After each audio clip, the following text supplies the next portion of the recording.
क्या आपको पता है कि इस दुनिया में बहुत से ऐसे लोग हैं जिन्होंने अपनी आत्मा का सौदा करके बहुत ज्यादा सक्सेस पाली। ये बात पूरे वर्ल्ड के अंदर बहुत ज्यादा फेमस है। कहते हैं कि एक ऐसी सीक्रेट ऑर्गेनाइजेशन है जिससे जो भी जुड़ता है वो बहुत फेमस हो जाता है। वो ऑर्गेनाइजेशन कहाँ है, उसके कौन कौन मेंबर्स हैं, इसके बारे में कोई नहीं जानता, लेकिन कहते हैं कि उसके मेंबर्स आज भी इस पूरी दुनिया को कंट्रोल करते हैं। इस संगठन या ऑर्गेनाइजेशन के लोग अपने आप को इल्यूमिनाटी बोलते हैं।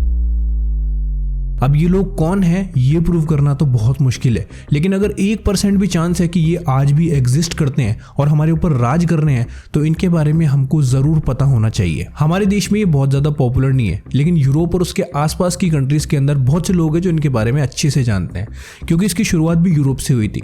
जर्मनी के अंदर बवेरिया नाम का एक शहर है। उस वक्त 1776 के अंदर वहां पे एक एडम बिशप नाम के प्रोफेसर थे।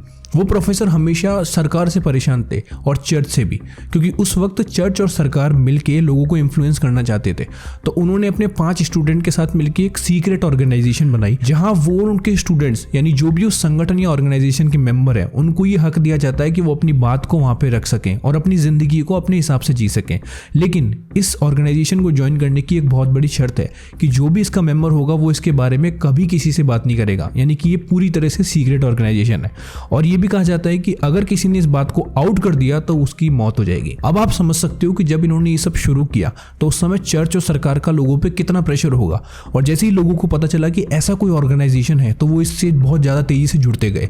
अब सरकार तक ये बात पहुंची और सरकार इस बात से इतनी ज्यादा परेशान हो गई कि सरकार ने ऐलान कर दिया कि अगर कोई भी ऐसा इंसान हमें मिला जिसने इल्यूमिनाटी का संगठन से कोई इसका जुड़ाव है या फिर ये जुड़ने की कोशिश कर रहा है तो हम उसको सीधे फांसी की सजा सुनाएंगे। या आप ये भी बोल सकते हो कि जो भी इस ऑर्गेनाइजेशन या संगठन को ज्वाइन करेगा सरकार उसको जीने नहीं देगी। अब सरकार इतना बड़ा डिसीजन ले रही है तो इसका मतलब वो उससे बहुत ज्यादा परेशान थी। इसीलिए सरकार ने बिशप, जो प्रोफेसर जिन्होंने इस संगठन की शुरुआत की थी, उनको इस इलाके से बाहर निकाल दिया और कह दिया कि आप इस रेंज के अंदर नहीं आ सकते।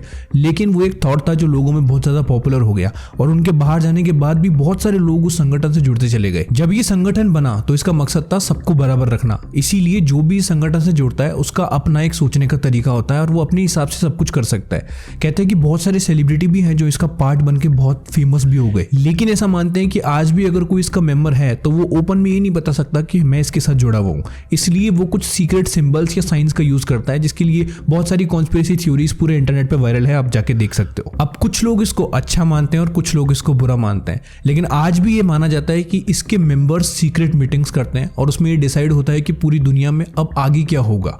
और जब भी पूरी दुनिया में कुछ ऐसा इंसिडेंट होता है जिसके बारे में ज्यादा जानकारी नहीं मिल पाती, कोई बड़ा पेंडेमिक हो गया या फिर कोई हादसा हो गया, तो लोग ये ब्लेम करते हैं कि ये इल्यूमिनाटी नहीं करवाया है। मजे की बात पता है क्या है कि जहां से ये संगठन शुरू हुआ आज वहां के लोग इसके बारे में नहीं जानते। अगर आप जर्मनी में जाके किसी से इसके बारे में पूछोगे तो वो ज्यादा इंटरेस्ट नहीं दिखाएगा। एक तरफ हिस्टोरियंस या इतिहासकार हैं जो ये कहते हैं कि जब ये संगठन बना तो उसके 8-10 साल में इनको बहुत सारी परेशानियां झेलनी पड़ी थी और इसी वजह से इसको ऑफिशियली उसी वक्त बंद कर दिया गया।